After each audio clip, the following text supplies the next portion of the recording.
Boa noite, meus amigos, minhas amigas. Vamos iniciar o nosso Estudos Espíritas desta noite, com esta live. Começamos, como sempre, com uma prece. Senhor Deus, Pai de bondade, abençoa todos nós que estamos envolvidos neste trabalho. Inspira-nos, protege-nos, que os teus mensageiros estejam conosco, ajudando-nos, não só na absorção do tema, como também na colocação daquilo que foi importante em nossas vidas em mudança efetiva. E assim, com tua paz, com a tua bênção, iniciamos este trabalho com um voto de paz para toda a humanidade. Pois é, meus amigos, estamos chegando aqui agora na nossa live para os estudos espíritas de todas as quartas-feiras às 20 horas. Hoje, com uma provocação. Jesus versus Barrabás. Qual a escolha nossa? Sim, porque essa escolha foi feita uma vez segundo os 4 evangelhos. Todos narram que quando Jesus estava preso, Pilatos o interrogou e não achou culpa nele.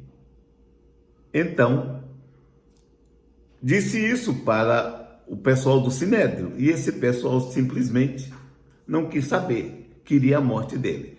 Então, Pilatos resolveu, segundo dizem, por causa de um sonho da esposa dele, em que ela disse que sofreu muito em sonho por causa desse indivíduo, quer dizer, de Jesus, Pilatos virou-se e disse então para a multidão,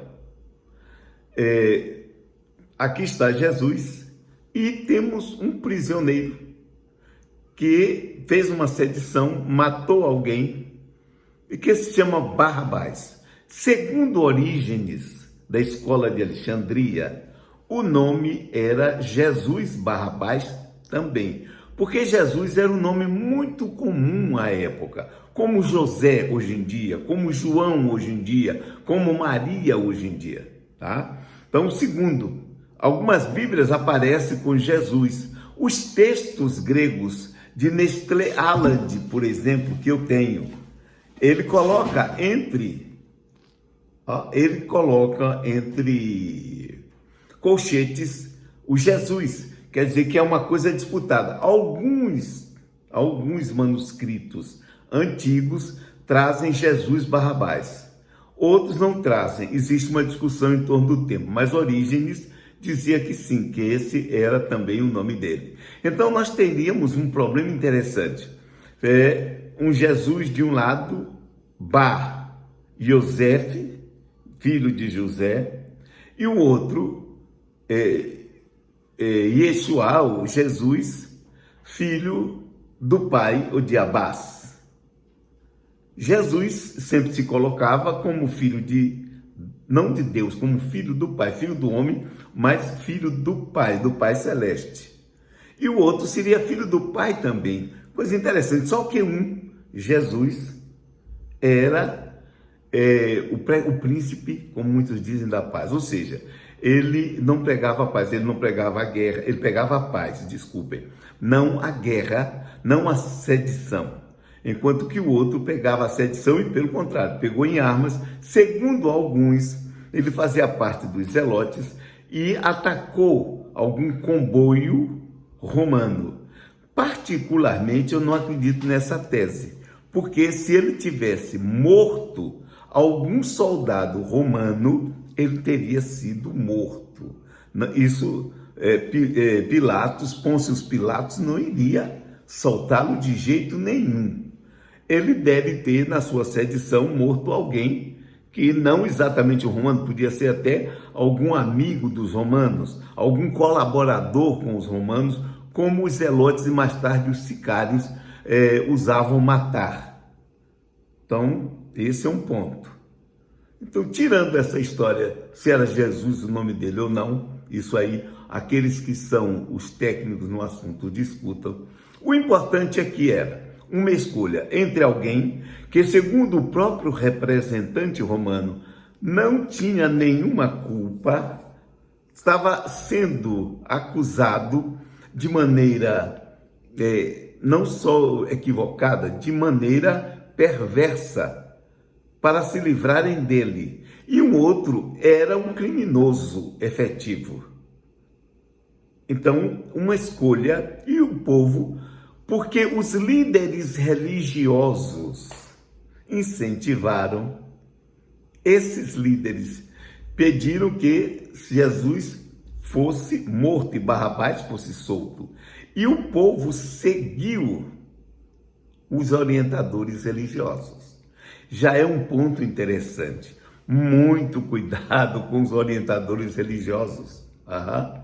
Aí vocês dirão, mas você não é um palestrante espírita, então cuidado comigo também, olha. Eu não estou dizendo para não ter cuidado só com os outros, não. Por isso eu recomendo sempre que pensem, que raciocinem, escutem, analisem, mas tirem suas próprias conclusões. Um ponto é certo. Eu poderia trazer para vocês aqui todas os lugares onde eu pesquiso, onde eu estudo. Todos os evangelhos em grego, onde eu estou trazendo essas notícias. Então, não é um achismo. Mas o que interessa não é a parte histórica, nem a parte etimológica, nem a parte idiomática. O interessante é, o povo fez uma escolha. Havia um indivíduo, que era Jesus, que movimentava multidões, que liderava multidões e que, todavia, incentivava sempre que houvesse um respeito às leis. B, que não se pegassem armas não só contra os romanos, contra qualquer pessoa. Condenava o matar. Já o outro era um sedicioso, segundo se diz. Era um indivíduo que apelava para a luta armada, apelava para o assassinato, apelava para a violência. Um não violento, o outro violento. E o povo escolheu o violento. E parece que essa escolha, aliás, já era a priori, porque o mundo sempre viveu na violência. Aliás, se nós formos bem mais para trás, o mundo natural vive da violência. Os animais se entredevoram, as plantas também fazem a mesma coisa, ou seja, os insetos idem, as bactérias idem, os vírus idem. Ou seja, o mundo, o universo vive uma violência, são estrelas que explodem, buraco negro que suga tudo. Mas naquele instante, naquele momento, havia uma filosofia que é a filosofia natural e uma outra filosofia. Uma filosofia que se estabelece e que aqui nós já tivemos a oportunidade de falar, que é uma filosofia que apresenta uma proposta do homem sair da animalidade em que ainda vive para atingir aquilo que seria a humanidade efetiva, para que ele deixe de ser subordinado aos instintos e passe a ser o senhor efetivo dos instintos, não reprimindo os instintos, porque é um outro problema de violência. Nós estamos sempre numa violência interna contra nós próprios, lutando contra os nossos instintos, quando isso é contraproducente. Então, se nós olharmos Jesus e Barrabás, nós vamos ver, na verdade, uma luta que se estabelece em nosso interior. De um lado, algo que nos convida a cada vez mais melhorar comportamento, ideias, atitudes, de sermos melhores cada vez mais no sentido moral, no sentido da fraternidade. E um outro lado que está sempre estimulando a que nós tenhamos raiva, a que briguemos com o outro, a que desfaçamos do outro e que, se for necessário, matemos o outro. Aliás, basta se ler ou se ouvir o noticiário de qualquer parte do mundo e verificamos isso acontecer. Então, o Jesus e o Barrabás estão dentro de nós. Isto é, aquilo ali que houve com Pilatos à frente, apenas reflete a luta interna de todos nós. A luta entre o homem que queremos ser, o ser humano, desculpem, o ser humano que queremos ser e o híbrido animal e ser humano que ainda somos e que na maioria das vezes é vencido mais pelo instinto animal. Essa luta vem se estabelecendo desde que a humanidade começou. Nós estamos muitas vezes buscando, na religião, por exemplo, a ajuda para que essa parte que Jesus representa se estabeleça em nós. Mas também, por causa da religião, nós nos tornamos muitas vezes Barrabás. É fácil verificar isso. Quantas lutas religiosas existiram e existem? Quantos indivíduos que são religiosos estão pegando em armas para lutar contra outros? É só ligar a televisão, uma coisa que eu não faço há muito tempo no sentido de noticiário. Eu não quero saber de notícias no mundo inteiro. Eu quero ver apenas meus filmes e meus documentários. Mas, de alguma maneira, essa luta existe. E você, coloque-se para você, porque eu estou colocando para mim. Em que ponto nós estamos desta luta interna? Ou desta escolha? Na verdade não é uma luta, é uma escolha. O caminho que nós estamos escolhendo, qual é? Nós estamos escolhendo um caminho da paz, da fraternidade, da compreensão, da ajuda ao próximo. Ou estamos escolhendo o caminho da rebelião, da luta, do embate com o outro? Nós temos o outro, como Jesus colocou, como nosso próximo. Vocês estão lembrados, eu aqui, inclusive, citei a célebre parábola do bom samaritano, onde nós vimos o quê? O indivíduo que foi assaltado, deixado como morto. 2 religiosos passaram, olharam para o homem e não deram assistência. E o samaritano, que era o inimigo do judeu, sem saber se o homem era judeu ou se não era, foi até ele, atendeu, levou para uma estalagem, pediu que o estalajadeiro cuidasse dele, ainda deu um dinheiro para isso e depois disse: se na volta você tiver gasto mais, eu lhe reembolso. E Jesus pergunta para o doutor da lei que tinha inquirido ele, quem foi o próximo daquele homem? E ele disse o que usou de misericórdia para com ele, para não dizer samaritano, que seria a mesma coisa que hoje dizer palestino. O problema seria o mesmo. Então, observem. Mas aí, não se lembrem que eu aqui disse, tanto o levita quanto o sacerdote que não atenderam ao homem, eles agiram segundo a religião deles corretamente. Eles não infringiram o preceito religioso, porque a sua religião os proibia de tocar em defuntos. Ninguém sabia se o homem estava morto ou não. Para poder saber, tinha que tocá-lo.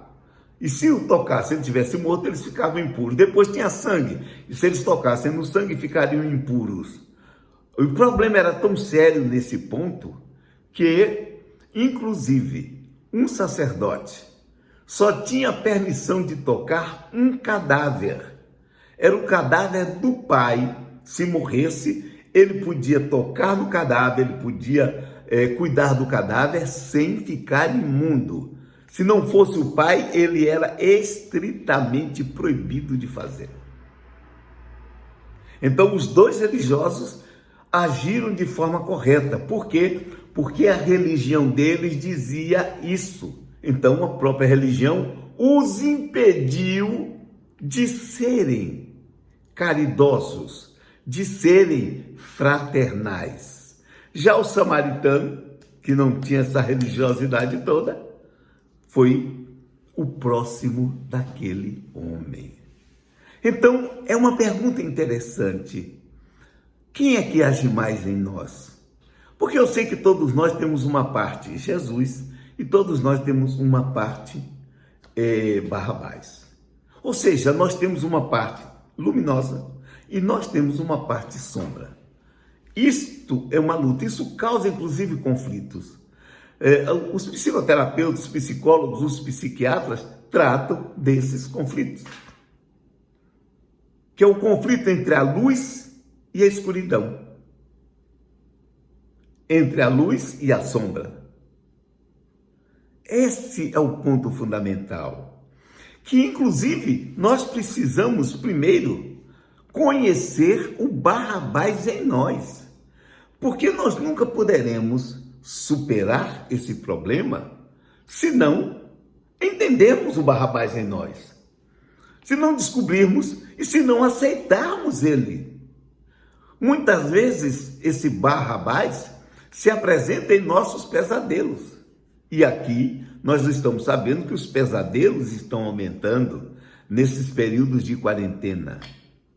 Olha que coisa muito interessante, porque nos pesadelos a sombra nos persegue e nos aparece de várias formas e várias maneiras. Não é tão interessante isso? De várias formas e várias maneiras. Então, essa é a parte Barrabás, da violência, da luta, da revolta. A parte Jesus seria a parte da compreensão, seria a parte da suportação. Não seria o abestalhado, porque Jesus nunca foi. Se tiver que dizer uma realidade, diz, mas em momento algum vai lançar mão de uma arma para matar o outro. Nem vai ser cruel com o outro. O Barrabás será. Então, nós vivemos essa dualidade. É a dualidade do crescimento, da busca da espiritualidade, da busca da era do Espírito. Em qual era nós já entramos, desde quando as máquinas estão substituindo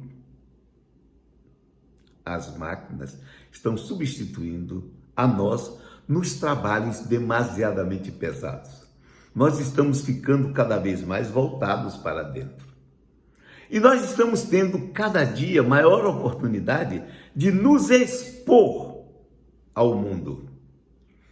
Vocês se lembram que na Bíblia, Novo Testamento especificamente, existe um livro chamado Apocalipse. É um nome interessante. Todo mundo só pensa em Apocalipse como o fim do mundo. Mas o termo Apocalipse não significa fim de mundo. O termo Apocalipse significa revelação. Quando muita gente diz que nós estamos vivendo uma época apocalíptica, muitas vezes pode não saber o que está dizendo. Está dizendo uma verdade. Nós estamos vivendo uma época de revelação, em que cada um está se revelando como é. É só pegarmos a televisão, os noticiários, para verificar isso. Lutas que são justas. Eu não estou dizendo que sejam lutas, às vezes, injustas. Tem algumas lutas injustas, mas a maioria, a luta das minorias é uma luta justa pelos seus direitos. Não tem o que se discutir quanto a isso. Mas para que a pessoa possa, inclusive, reivindicar direitos, ela tem que se revelar. O que antigamente não se fazia, porque as pessoas ficavam se escondendo hipocritamente. Jesus usa tanto essa palavra, que no grego é o hipokrites, que significa ator. Não sei se vocês sabem. O termo grego, hipokrites, de onde vem hipócrita, significa ator, fingido. Um indivíduo que finge o que é o que não é. É um fingido. Então, nessa luta, em que nós situamos entre Jesus e Barrabás, entre a luz e as trevas em nós, não é do lado de fora, é aqui dentro, é dentro de nós. Quem é que está ganhando? Nós estamos sempre escolhendo quem? Muitas vezes escolhemos Jesus, são os atos bons, os atos positivos. E outras vezes escolhemos Barrabás. Basta entrar nas mídias sociais. Basta ver o que as pessoas colocam. E como as pessoas se revelam. Olhe o Apocalipse. Então, enquanto todo mundo pensa Apocalipse como o final do mundo, os 4 cavaleiros do Apocalipse, aquela coisa toda, na verdade, o Apocalipse primeiro, as pessoas vão ter que se revelar. Vão ter que se mostrar como elas são. E nós estamos vendo pessoas, grupos de pessoas, nações, todos se colocando, se revelando ao mundo. É a grande luta. A luta da escolha importante. A escolha pelo humano ou a escolha pelo animal.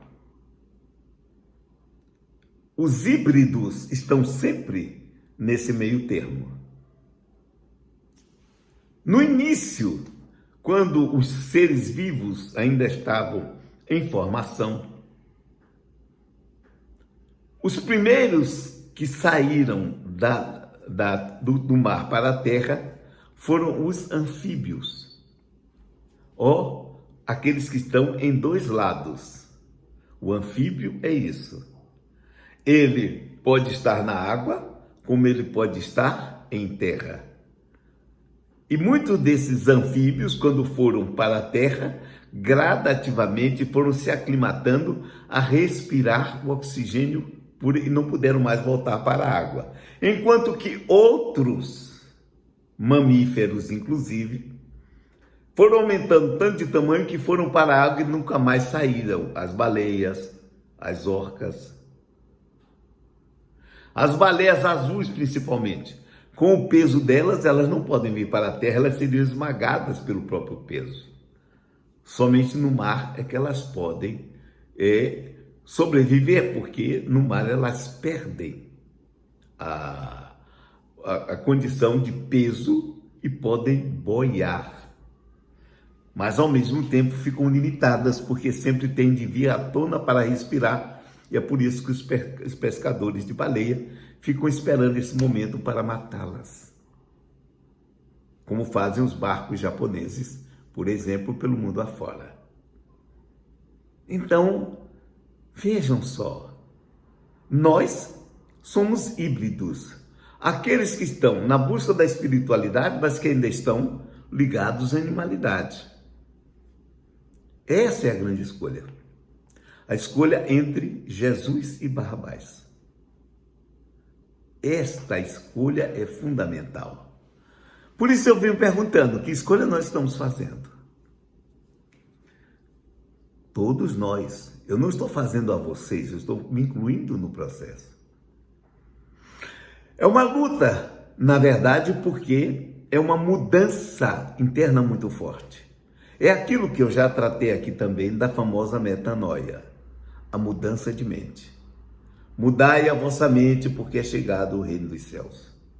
O reino dos céus, dizia Jesus, está dentro de vós. E é simples. Se alguma vez vocês quiserem saber sobre isso, como é o reino de Deus dentro de você, pega um grupo de pessoas, e eu já fiz isso em seminários, com papéis distribuídos, eu pedi que cada um descrevesse qual seria a sua sociedade ideal. Olha, eu não encontrei ninguém, nas vezes que eu fiz isso, que escrevesse que a sociedade ideal seria aquela em que se matassem uns aos outros, que houvesse ladrões, assassinos, bandidos, em que houvesse injustiça social. Nada disso. Sempre as pessoas responderam que a sociedade não se deveria ter uma sociedade pobre, que não se deveriam ter pessoas doentes pelas ruas, nas calçadas, que as crianças todas deveriam ser amparadas, que deveria haver justiça social, que a justiça não fosse apenas para quem tem dinheiro, mas fosse para todos. Enfim, descreveram utopia, aquela célebre utopia das pessoas que já foram escritas há muitos e muitos anos, a República de Platão, a utopia de Tomás More, a utopia marxista e a utopia de Jesus, o reino de Deus.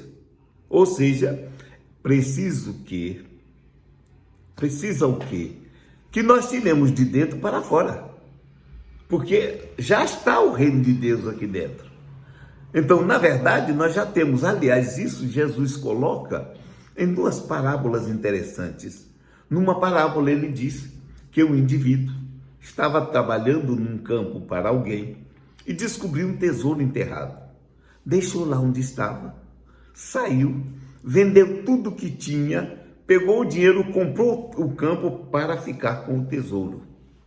Ou seja, o bem, a parte boa, já existe em nós. A dificuldade está em trazer para fora, para o comportamento do dia a dia. Por que é difícil? Porque o animal em nós ainda impede. Porque os instintos que nós temos e que trouxemos de bilhões de anos de evolução, bilhões, porque nós estamos encarnando e reencarnando desde que apareceu a primeira célula aqui, a primeira molécula replicante apareceu. Então ninguém tem só 100 mil anos de reencarnação, não. Reencarna há 4 bilhões e 300 milhões de anos. Só que até mais ou menos 10 milhões de anos atrás, talvez mais, há 3 milhões de anos atrás, nós éramos ainda muito mais animais.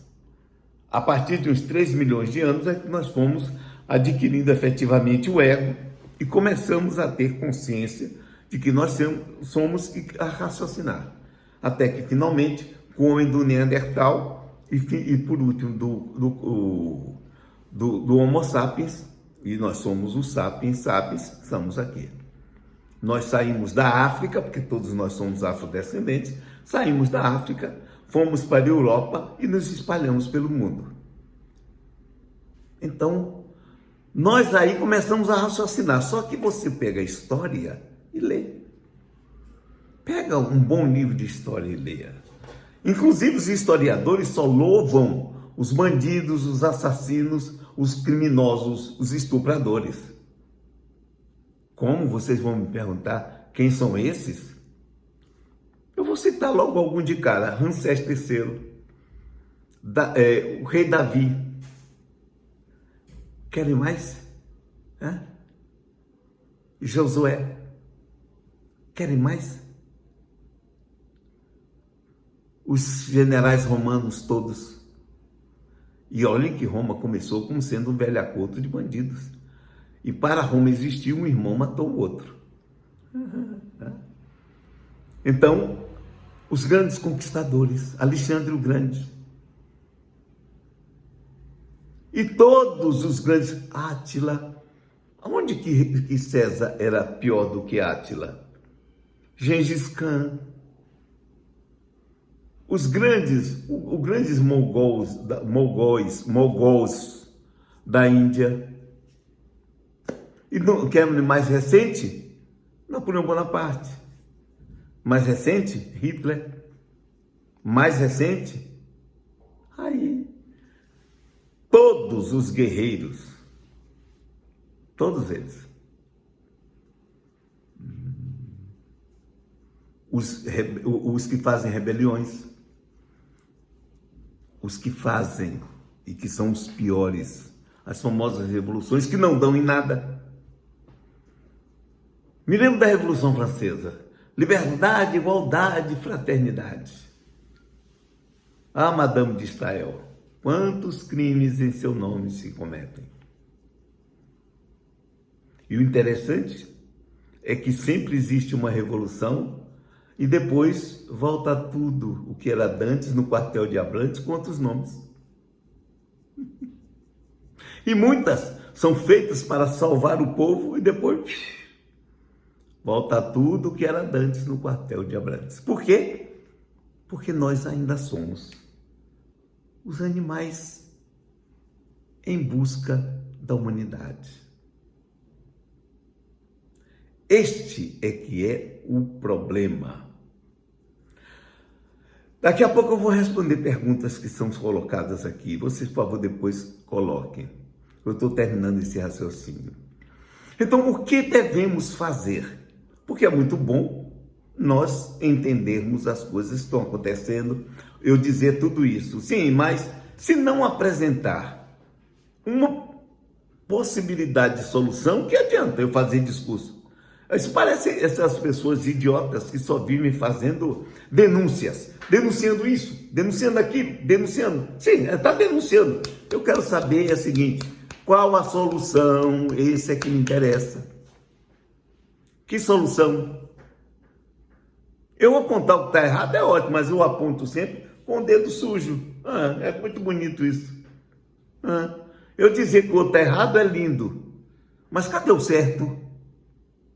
E quem fez o certo?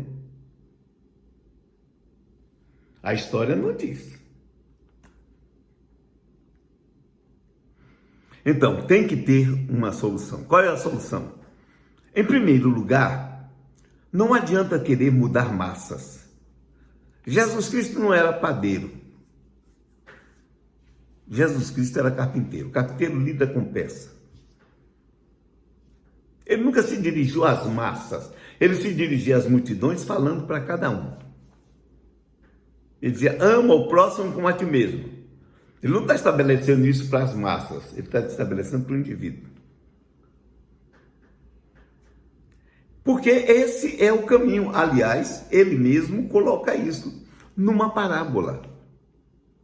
O reino de Deus assemelha-se a uma mulher que está fazendo pão e toma fermento e coloca em 3 medidas de farinha. E em breve está tudo levedado. Quem já fez pão sabe como é isso. Mistura aquilo ali, bota o fermento, deixa descansando, ele vai crescendo, a massa fica grande, enorme. E o levedo estava agindo sem ninguém perceber. Ora, nós já temos elementos suficientes daquilo que nós podíamos chamar fermento. As lições de Cristo, as lições de Buda, as lições daqueles que foram os grandes reveladores, que depois pegaram essas revelações, transformaram em religiões e liquidaram tudo. Mas aqueles que falaram de espiritualidade, de religiosidade, que é muito maior do que religião. A religiosidade é que é o caminho. Demais, todas as religiões dizem que nós somos uma alma. Aliás, elas dizem que temos alma. Isso é um contrassenso. Porque não é o corpo que tem uma alma, nem é o corpo que tem um espírito. Espera aí, tem licença, dá licença. Nós somos almas que temos um corpo, ou seja, somos espíritos que temos um corpo. Então, uma solução é primeiro chegar à conclusão de que nós somos uma alma, efetivamente. Sabendo isso, temos que começar a verificar o seguinte: essa alma, esse espírito que eu sou, ele tem que entrar numa negociação com os instintos que estão no meu corpo. Sim, porque os instintos estão no corpo. E esses instintos provocam emoções. É só estudar o corpo humano, o sistema nervoso, e verificar como no arco inicial, no tronco cerebral, para onde vai para as amígdalas, o circuito da emoção que vem desde os tempos dos répteis. Então, começar a verificar, eu tenho que entrar numa negociação com os meus instintos. Eu não tenho que reprimir os instintos, porque se eu reprimir os instintos, eu vou ter um problema muito sério, porque isso vai explodir em algum lugar, em algum instante, em algum momento. Eu tenho que entrar numa negociação. Eu tenho que saber levar o instinto para onde eu quero que ele vá. Não que ele deixe de agir, mas que ele haja da forma a mais correta possível. Mas para isso, eu tenho que começar também a me reconhecer enquanto espírito que sou, enquanto psiquismo que eu também sou. compreender o meu inconsciente, ou seja, tudo aquilo que eu trago de 4 bilhões e 300 milhões de anos que estão aqui dentro. Reconhecer o animal que está aqui dentro, trazê-lo para a consciência, a fim de poder adestrá-lo. E ao mesmo tempo, trazer aquilo que eu chamo de sombra áurea para a consciência, o que significa as virtudes já adquiridas e que existem. Saber o de que de bom existe em nós.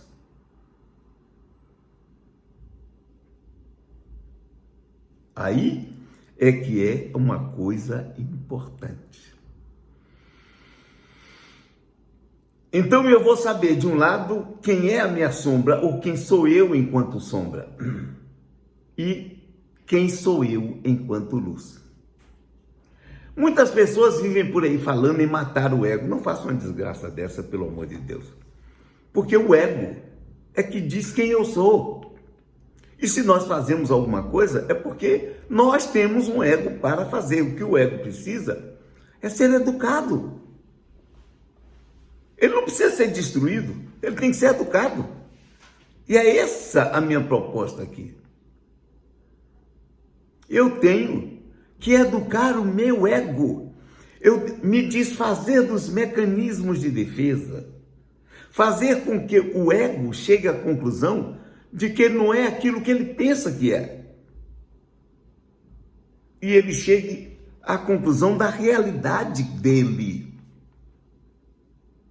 E comece a entrar em contato com o meu self, o nosso self, aquela imago Dei em nós. Por aí, já vamos gradualmente nos trabalhando para chegarmos à humanidade que ainda não somos. Primeiro, aceitar a sombra que somos, como também aceitar a luz que somos. Não podemos ficar negando os dois, porque se nós negamos, eles continuam agindo e continuam agindo no inconsciente a nossa revelia. Paulo de Tarso colocou isso de uma maneira brilhante. Ele diz assim: eu não faço o bem que eu quero, mas o mal que eu abomino. Ou seja, ele vivia um conflito interno, como muitos de nós estamos vivendo. O conflito entre a escuridão e a luz. Olhem que coisa. Eu não faço o bem que eu quero, mas o mal que eu abomino. Estar em mim o querer o bem, mas não está em mim o fazê-lo. Mas quem é que me impede? Quem é que impedia ele de fazer o bem? Ah, mas ele tinha sido um criminoso, sim, mas ele era tão importante que Jesus foi buscá-lo para que ele comandasse a divulgação das ideias dele no mundo e largou os apóstolos para lá. Porque aqui para nós, os apóstolos não fizeram nem um milionésimo do que Paulo de Tarso fez. Eles foram importantes? Foram. Mas Jesus precisou ir buscar um indivíduo que era inimigo, transformá-lo em amigo, para, depois de amigo, fazer dele um vexilário. Gostaram da palavra? Eu adoro essas palavras. É aquele romano que carregava nas legiões o vexilo, ou seja, o símbolo da legião. Então, nos fazer vexilário, fez dele um vexilário das suas ideias. Ele foi quem levou, sim, porque quem encarregava o vexilo ia à frente e não estava brigando, os outros brigavam em volta e ele tinha que segurar aquilo, porque se o inimigo roubasse, era uma vergonha para a legião. Então, vejam que coisa interessante. Eu não faço o bem que eu quero, mas o mal que eu abomino. Está em mim querer o bem, mas não está em mim o fazê-lo. Que luta gigantesca naquela alma. E eu andei pela antiga Capadócia. Na verdade, fui por toda a Turquia, desde Istambul até a Capadócia. E aí eu pude ver como aquele indivíduo andava. De ônibus de Istambul para a Capadócia são quantos quilômetros de 12 horas de ônibus. 12 horas de ônibus. E ele fazia aquilo a pé, sem as estradas pelas quais eu estava percorrendo, no ônibus com ar-condicionado.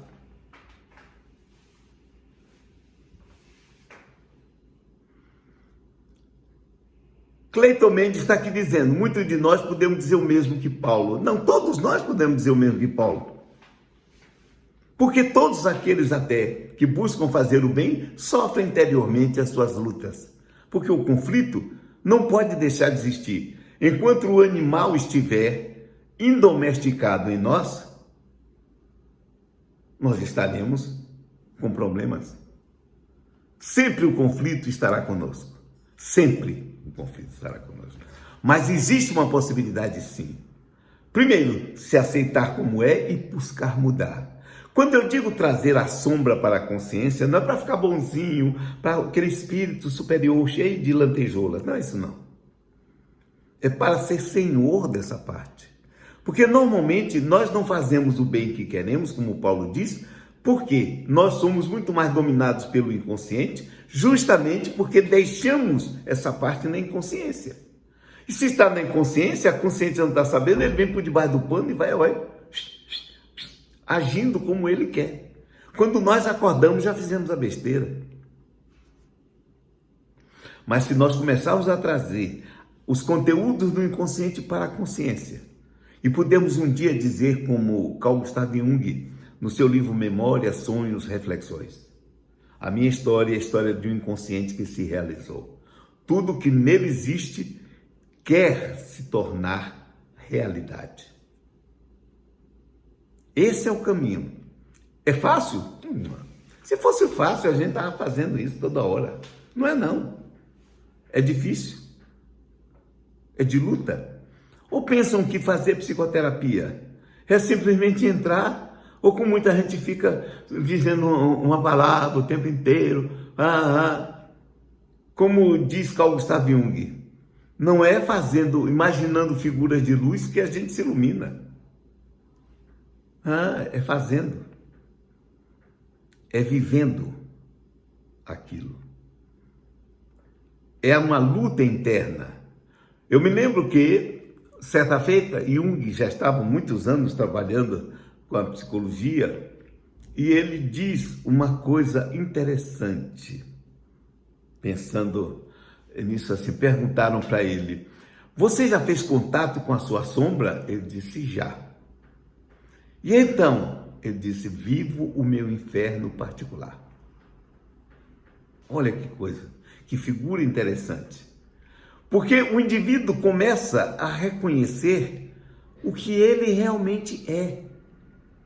A pessoa se tem como honesta, de repente se vê desonesta. Não, mas eu sou honesto, sim. E aquilo que você fez? Não, é porque... Aí vem o mecanismo de defesa, a explicação. Não, eu fiz sim, mas o outro fez e você foi cruel com ele. Diz que ele era desonesto. Então, e por que você tem um outro nome? E ele não? Aí é que se chama descoberta, é trazer o conteúdo do inconsciente para a consciência.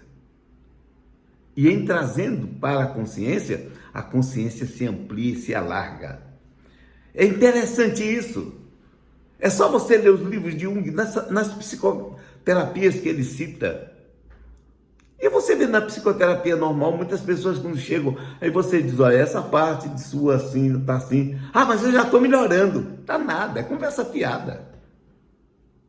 Aquilo é uma desculpa para não ficar inferior diante do analista. Porque quando o analista apontou a coisa, é porque ele está vendo em atividade. Aí a pessoa tem sempre uma desculpa, uma desculpa. Não dê desculpa, acabe com isso. Aceite o que é, e fim. Traga para a consciência. Agora, traga também o que é bom. Agora, só que traga com certeza efetiva. Não é pura e simplesmente trazer para a consciência, eu sou uma pessoa ótima, sou uma pessoa muito boa. Eu já citei, provavelmente aqui, uma amiga minha, muitos anos, que me procurou no centro espírita para conversar comigo e não sabia porque passava por tantas dores, tantas dificuldades, tantas coisas. E era uma pessoa tão boa. Eu sou uma pessoa caridosa. Quando alguém diz para você que é boa e caridosa, corra às léguas. Mas corra, porque quem é bom não sabe que é bom. Quem é caridoso não sabe que é caridoso. Quando alguém diz, eu sou bom, eu sou caridoso, eu só faço bem, não vale nada. Porque a pessoa que faz, ela faz tão espontaneamente que não entende quando as pessoas dizem que ela é boa. Mas ela deve chegar a essa consciência. Também não é preciso negar que se é bom, mas também não precisa sair fazendo propaganda. E eu perguntei para ela, senhora é boa? Sou muito boa, muito caridosa. Inclusive eu trago da minha fazenda as mocinhas para estudar aqui. Eu digo, e a senhora dá tudo a elas, tempo para estudar? Não, elas também têm que pagar. Como? Pagar como? Cuidar da casa, cuidar dos meninos. Agora, depois termina tudo para ir para a escola. E no outro dia de manhã, acorda às 5 horas da manhã. Sim, entendi. E que hora ela estuda? Não, mas eu estou dando a ela a chance. Está dando, nossa, ela está explorando, porque não paga, não registra a carteira, não paga salário. Não me venha com esse papo, não. É esse o ponto das pessoas acharem que estão sendo boazinhas, mas na verdade são exploradoras. A consciência da sombra vem nisso. É aí que vem a consciência da sombra. Por que é que efetivamente eu estou fazendo isso? Inclusive ser sincero consigo. E procurar não ser explorador. Aí é outra história. Então, o caminho existe. É um caminho estreito. Porque é um caminho difícil. Tem pessoas que passaram por caminhos estreitíssimos e superaram.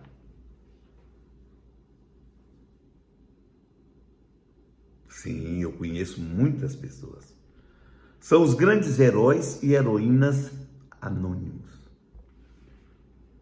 que nunca botaram no Instagram. Que, pelo contrário, quando colocam no Instagram, colocam coisas boas, mas estão segurando as lágrimas internas.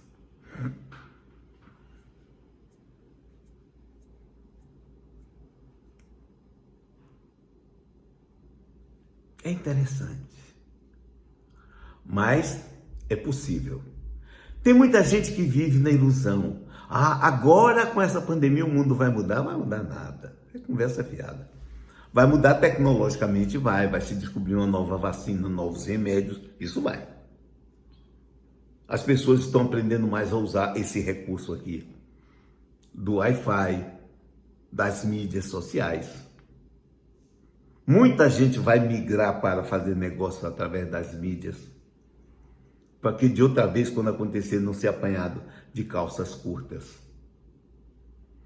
Esse é o ponto bom da pandemia que as pessoas não estão levando em conta. O que é, de que maneira eu tenho que mudar minha vida? De que maneira eu tenho que mudar para que de outra vez isso não aconteça comigo? Sim, porque as coisas podem nos acontecer a primeira vez, mas na segunda vez se vê um problema muito sério. Eu estou com o chinês, apesar de estar contra o chinês agora, mas está contra a vírgula, eu não estou contra o chinês, porque na verdade foi o chinês que fez isso. Se uma cúpula governantes, e a gente sabe como são as políticas internacionais, que normalmente a política internacional é criminosa e é bandida. Então, não é isso que nós vamos discutir. Diz o ditado chinês: se alguém bate na tua face a primeira vez, a culpa é dele, a segunda a culpa é tua. Existe uma coisa chamada aprendizado. Vamos tirar um aprendizado disso. A vida nos deu uma oportunidade para voltarmos para dentro de casa, para estarmos com os nossos filhos, com as nossas mulheres, com os nossos maridos, com os parentes mais diretos que vivem conosco, de suportá-los 24 horas por dia sem ter a fuga que muitas vezes nós fazemos, de conviver com o marido com a mulher, e está tendo a oportunidade, inclusive, de fazer uma coisa interessante, que é um aprender com o outro, e não ficar numa guerra besta, tola, de um querer impor ao outro aquilo que é, nem achar que já é a última bolacha do pacote. Então, esse é o grande caminho. O trabalho de mudar internamente não é fácil, mas hoje existem os meios que nunca existiram em toda a história humana. Hoje você não precisa estar abrindo os livros de Schopenhauer, de Platão, deve ler. Mas, se você entra no YouTube, o que tem de palestras de pessoas corretas, decentes, que trazem, entra num TED Talks, o que pode se aprender ali é uma grandeza. Então, hoje nós temos informações que Sócrates, Platão, Aristóteles, Schopenhauer não tiveram. Nem o próprio Carl Gustav Jung teve. Apesar de ter tido muita informação que no tempo dele já tinha. Hoje, cada criança recebe tanta informação e nós também. É preciso que nós comecemos a usar isso positivamente conosco. Mas sim, deixa eu ver alguma coisa das pessoas que estão aqui falando. Betinho Bahia, tá? Deixa eu botar um óculos, porque depois dos 40 o problema fica difícil, viu? Bem difícil, tá? Essa convivência 24 horas está sendo grande, tá sim. Um aprendizado difícil, não é só bom, não, é difícil, não é um grande e difícil aprendizado. Ana Rita, essa coitada, anda enfrentando inclusive no hospital. Ninguém muda, mudar a si próprio já é um trabalho grande. Esse é que é o trabalho, Ana. Cleiton Mendes, as palestras, tudo mastigadinho, o problema é ouvir e colocar para dentro. Marta Memeri, grande amiga. Terezinha, dá risada. Grande amiga Cevadale, hein? A nutricionista aqui, deve ser nutricionista. Pati Nutri. Deveria durar 24 horas nosso encontro. Assim vocês enchiam o saco. Não faça isso, pelo amor de Deus, me matariam. 24 horas é para me matar. Cíntia Benevides. Próxima quarta tem nível. De quem será? De quem?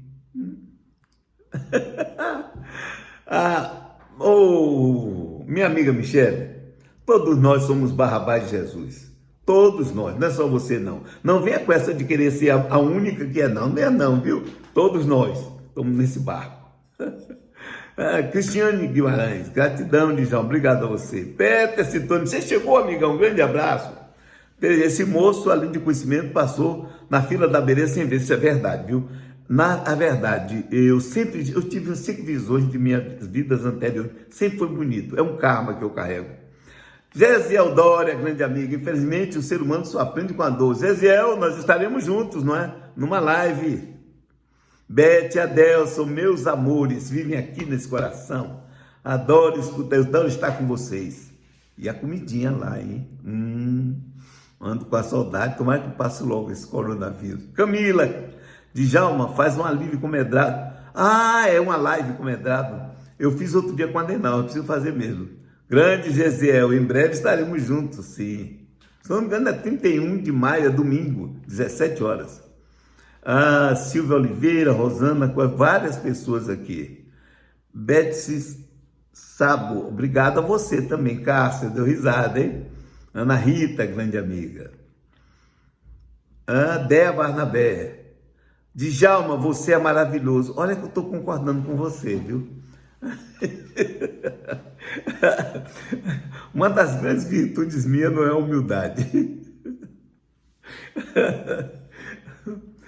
Soraya Ana, o Nabuco, né? Qual sempre o seu horário? Toda quarta-feira, 20 horas. Silvia Oliveira, mozinho também para você. Cevadalho, muito maravilhoso, mas também eu conheço pessoas maravilhosas, como você também, como o nosso caro Hugo.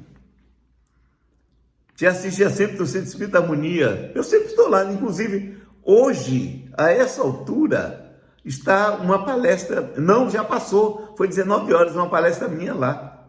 Eu gravei e foi para lá, e sábado de manhã vai ter, no Evangelho, a palestra é minha. Eu já gravei e já mandei. Fiz o Evangelho hoje e caiu a leitura, perdão das ofensas.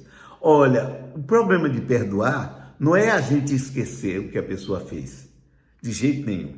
Nós precisamos aprender em primeiro lugar. Se uma pessoa errou conosco, a gente vai à pessoa e diz, você errou, isso não está certo, isso não está correto.